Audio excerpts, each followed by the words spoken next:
Deus fez uma promessa a Davi. A aliança davídica é composta de promessas feitas por Deus a Davi, o que faz dela uma aliança incondicional. As informações mais pertinentes para a compreensão do milênio são encontradas pela primeira vez em 2 Samuel 7, versículo 10 ao 13. Também estabelecerei o meu povo Israel no lugar, e ali o plantarei, para que habite no seu lugar e não seja mais perturbado, e nunca mais seja oprimido pelos perversos, como antes, como no tempo em que constituí juízes sobre o meu povo Israel. A ti, porém, darei descanso de todos os teus inimigos.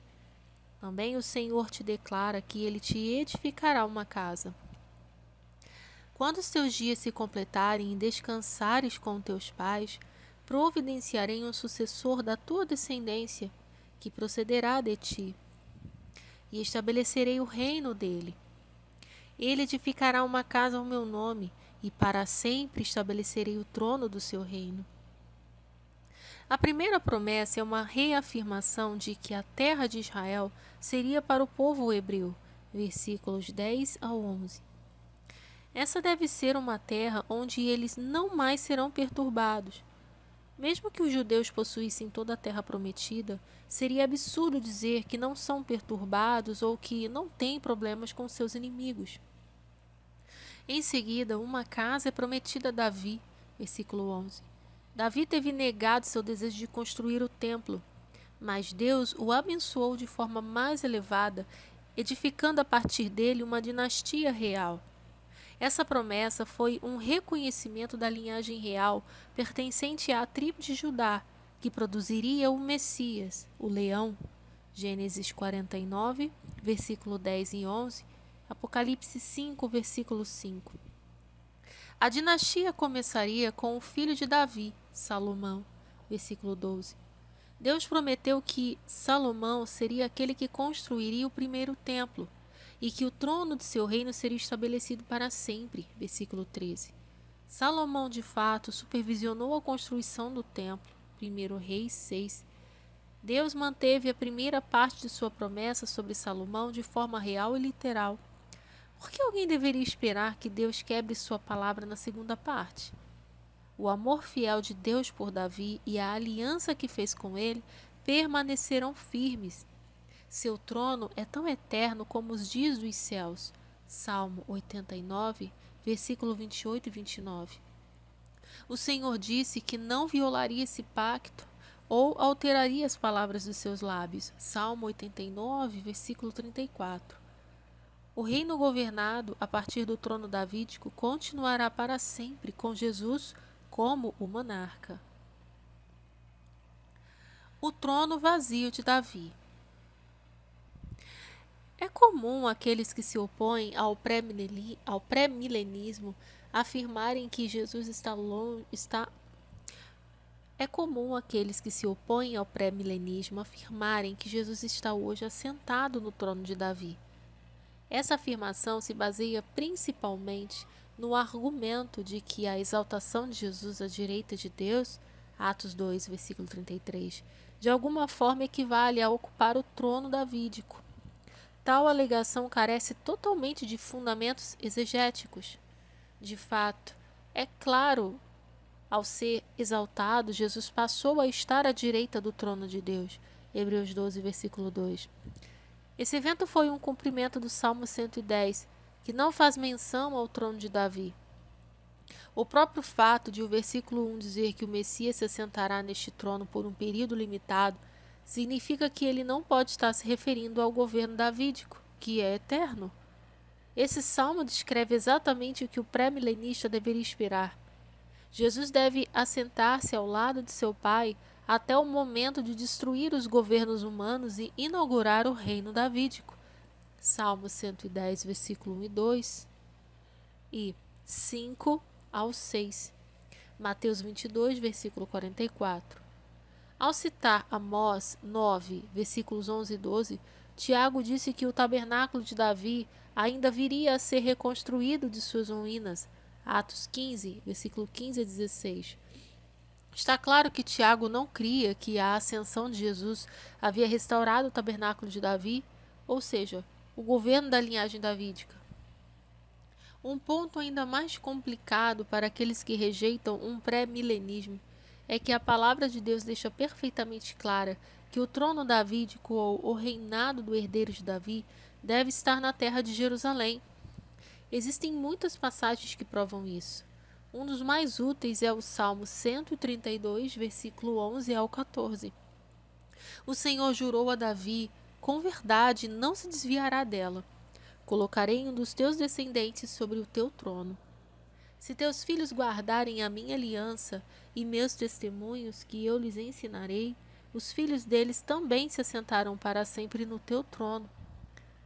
Porque o Senhor escolheu Sião, preferiu-a para sua habitação, dizendo: Este é para sempre o lugar do meu repouso, aqui habitarei, pois assim eu quis. Aquele que estuda as Escrituras, não precisa ser especialmente perspicaz para observar que Deus leva a sério o cumprimento de sua promessa a Davi. Os descendentes de Davi ocupavam seu trono em Jerusalém. Deus desejou que aquela cidade fosse sua morada e não apenas por um determinado período de tempo. O Senhor igualou a realidade do trono, sendo ocupado para sempre com a condição de ele habitar em Jerusalém para sempre. O último descendente é aquele que obedeceu perfeitamente aos estatutos. Mateus 5, versículo 17. O chifre de Davi, Salmo 132, versículo 17. O Deus homem, Jesus. Deus certamente habitará em Jerusalém, e Jesus é quem estará sentado no trono de Davi. Outra evidência de que o reino davídico será localizado na terra inclui a necessidade de entrar através dos portões de Jerusalém para acessar o trono de Davi. Jeremias 17, versículo 25. Disse que o trono está em Jerusalém, em Judá. Jeremias 22, versículo 30. Não no lugar celestial e etéreo. O reinado do Messias no trono de Davi tem o propósito de governar sobre toda a terra e executar juízos sobre ela. Jeremias 23, versículos 5 ao 6 e Zacarias 14, versículo 9. Uma vez que o governo do Messias no trono de Davi se dará a partir de Jerusalém na terra, não é possível que ele já esteja vigorando. Jesus disse até mesmo que o homem não está em posição de saber quando o reino seria restaurado a Israel. Atos 1, versículos 6 ao 7. Embora essa evidência seja mais que suficiente para provar que Jesus ainda não está assentado no trono davídico, há uma última passagem que deve remover qualquer dúvida. Apocalipse 3, versículo 21. Ao vencedor eu lhe concederei que se assente comigo no meu trono, assim como eu venci e me assentei com meu Pai no seu trono. O Messias claramente está falando de dois tronos distintos. Jesus se referiu ao trono que no futuro será compartilhado com aqueles que venceram como meu trono. Isso contrasta que o trono do Pai no qual Jesus se sentou depois de conquistar a vitória. Certamente, o segundo trono deve ser associado à exaltação de Cristo. Atos 2, verso 33 e Hebreus 12, versículo 2, e não o primeiro. Considere que, se os dois tronos mencionados sejam o mesmo, então isso significa que o trono davídico foi estabelecido antes mesmo da criação de Davi. Esse não pode ser o caso, pois Deus prometeu a Davi que o trono ainda viria a ser estabelecido, segundo Samuel 7, versículo 16. O trono terreno descrito na promessa feita a Davi atualmente não está ocupado. Sendo assim, pode-se afirmar que ainda virá alguém para ocupá-lo. O rei que deve governar para sempre é Jesus Cristo. Ao informar Maria de que ela deveria dar à luz um filho que se chama Jesus, Gabriel diz a ela o seguinte em Lucas 1, versos 32 e 33. Ele será grande e se chamará Filho do Altíssimo. O Senhor Deus lhe dará o trono de Davi, seu pai. Ele reinará eternamente sobre a descendência de Jacó. Seu reino não terá fim. O conceito bíblico apropriado de reino inclui necessariamente Jesus reinando a partir do trono de Davi. A referência a Davi como sendo o pai de Jesus é especialmente reveladora. Jesus se identificou como Messias, o que leva à conclusão de que ele é o filho de Davi. Marcos 12, do 35 ao 37. Muitas pessoas não hesitaram em chamar Jesus o filho de Davi em reconhecimento de que ele era o Messias. Mateus 1, verso 1, 15, versículo 22 e 20, versículo 30.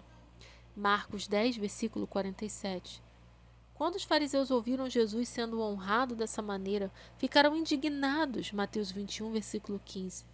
O que todos eles compreendiam era que o título de Davi se referia àquele que estabeleceria o trono de Davi para sempre, segundo Samuel 7, versículo 16. Todos os verdadeiros cristãos, por definição, confessam que Jesus é o Messias, se referindo ao fato de que ele é Deus e Salvador. Romanos 10, versículo 9. Então, certamente outras definições sobre a pessoa do Messias como um todo também devem ser aceitas. Jesus é o filho de Davi e, portanto, deve cumprir as profecias que são inerentes a esse título. Jesus reinará literalmente no trono de Davi em Jerusalém durante o milênio e continuará a reinar para sempre na eternidade. Deus prometeu uma nova aliança. Durante a última ceia, Jesus salientou que a nova aliança deveria ser instituída pelo derramamento de seu sangue para o perdão dos pecados. Mateus 26, verso 28.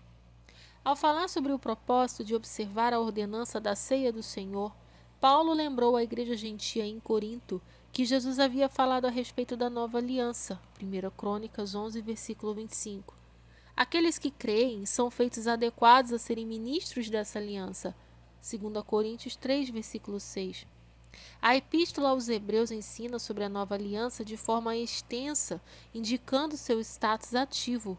Hebreus 7, versículo 22, 8, versículo 6 a 13, 9, versículo 15, 10, versículo 16 e 29, 12, versículo 24 e 13, versículo 20. A nova aliança foi inaugurada e o corpo de Cristo hoje desfruta de algumas de suas bênçãos. Contudo, concluir que a nova aliança cumpriu todos os seus objetivos seria uma generalização precipitada. Alianças são dispositivos que se desenvolvem ao longo do tempo à medida que amadurecem. A nova aliança ainda está envolvida nesse processo. A nova aliança foi especificamente prometida a Israel. Jeremias 31, versículo 31 ao 34. Dias virão, diz o Senhor, em que farei uma nova aliança com a casa de Israel e com a casa de Judá. Ela não será como a aliança que fiz com seus pais quando os peguei pela mão para tirá-los da terra do Egito, pois eles quebraram a minha aliança, mesmo sendo eu o Senhor deles, diz o Senhor. Mas essa é a aliança que farei com a casa de Israel depois daqueles dias, diz o Senhor. Porei a minha lei na sua mente e a escreverei no seu coração. Eu serei o seu Deus e eles serão o meu povo. E não ensinarão mais cada um a seu próximo, nem cada um a seu irmão, dizendo, conhecei o Senhor, porque todos me conhecerão, do mais pobre ao mais rico, diz o Senhor, porque perdoarei sua maldade e não me lembrarei mais dos seus pecados. A nova aliança será concluída somente quando toda a nação de Israel estiver envolvida nela. Verso 31. Essa aliança é distinta da aliança mosaica. Verso 32. A nova aliança é, em parte, diferente na medida em que é incondicional. Ela é determinada por Deus quando ele escreve sua lei nos corações dos membros da casa de Israel. Verso 33. O povo de Israel finalmente terá completa comunhão com Deus. Não haverá necessidade dos judeus evangelizarem uns aos outros, já que todos conhecerão o Senhor, e ele não mais se lembrará do pecado deles. Verso 34. O povo judeu reunido. Jesus, o Redentor, retornará a Sião e trará salvação aos judeus através da nova aliança. Isaías 59, versículo 20 e 21. O fato de que a obra completa da nova aliança leva diretamente ao reino milenar é deduzido a partir da descrição da glória de Deus sobre Israel, Isaías 60. Para que isso aconteça aos hebreus, precisamos ser reunidos novamente na terra prometida. A nova aliança está intimamente associada à realidade dos judeus, prosperando em sua terra, como vemos em Jeremias 32. Deus prometeu reunir os judeus na terra prometida, verso 37. O Senhor proclamou que os judeus serão seu povo e que ele será o seu Deus, versículo 38. Deus dará a seu povo um coração e um caminho, versículo 39. O Senhor então reafirmou que fará uma aliança eterna com os judeus. Ele não se afastará deles e eles não se afastarão dele, verso 40. A reunião dos judeus na terra é uma parte integrante da narrativa bíblica a respeito do cumprimento do novo pacto. Não seria natural tentar separar os dois. Depois de novamente afirmar que faria um pacto eterno com os judeus, Jesus disse o seguinte em Ezequiel 37, dos versos 26 ao 28. Farei com eles uma aliança de paz que será uma aliança eterna. Eu os estabelecerei e multiplicarei. Porei o meu santuário no meio deles para sempre. Meu tabernáculo permanecerá com eles. Eu serei o seu Deus e eles serão o meu povo. E as nações saberão que eu sou o Senhor que santifico Israel, quando o meu santuário estiver no meio deles, para sempre. A nova aliança é descrita como um tempo onde haverá perfeita paz entre Deus e o povo judeu. O cumprimento dessa promessa é acompanhado pela promessa de um novo santuário do templo que será construído, versículos 26. O resto do mundo finalmente reconhecerá o Deus de Israel, quando sua morada estiver em seu meio, versículos 27 e 28. Isso acontecerá durante o milênio. O reconhecimento do governo de Jesus por parte das nações é evidenciado pelo fato de que elas serão obrigadas a viajar para Jerusalém e prestar-lhe homenagem. Isaías 18, versículo 7, Zacarias 14, do 16 ao 19. Obviamente, essas profecias ainda precisam ser realizadas. Eles não podem ocorrer na eternidade, pois ninguém seria forçado a adorar a Jesus num mundo cheio somente de cristãos. Não haverá templo na eternidade, somente o Cordeiro. Apocalipse 21, versículo 22. Então, deve haver um período de tempo em que Deus reina na terra a partir de seu templo que ocorre antes da eternidade. Esse período é o milênio e a nova aliança leva a ele.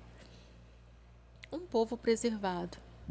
A sobrevivência do povo judeu ao longo da história se deve à providência e fidelidade de Deus em cumprir suas promessas. Se os judeus alguma vez fossem extintos, então as alianças incondicionais de Deus poderiam nunca ser concretizadas, pois as alianças pertencem aos israelitas. Romanos 9, versículo 4.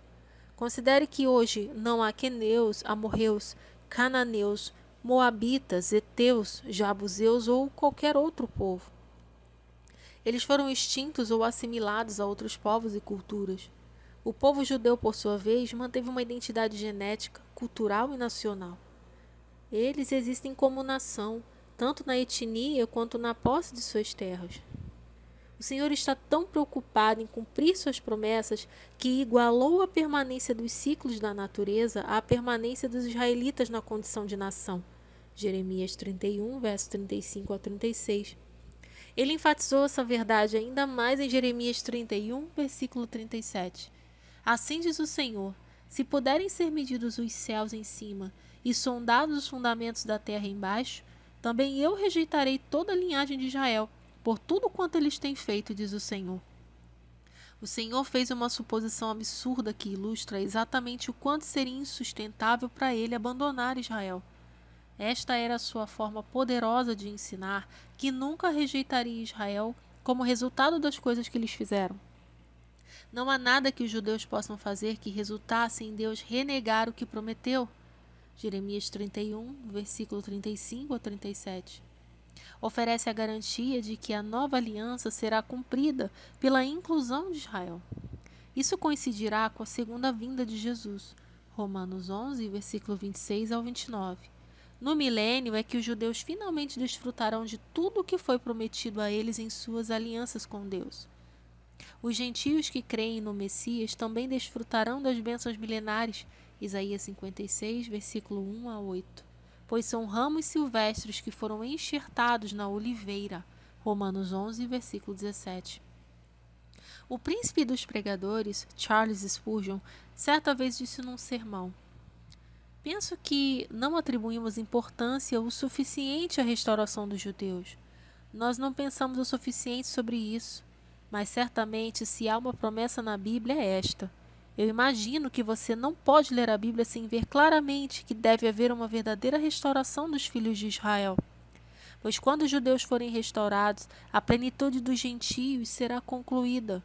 E assim que eles voltarem, então Jesus gloriosamente virá ao Monte Sião com os seus ancestrais, e este será o alvorecer dos dias felizes do milênio.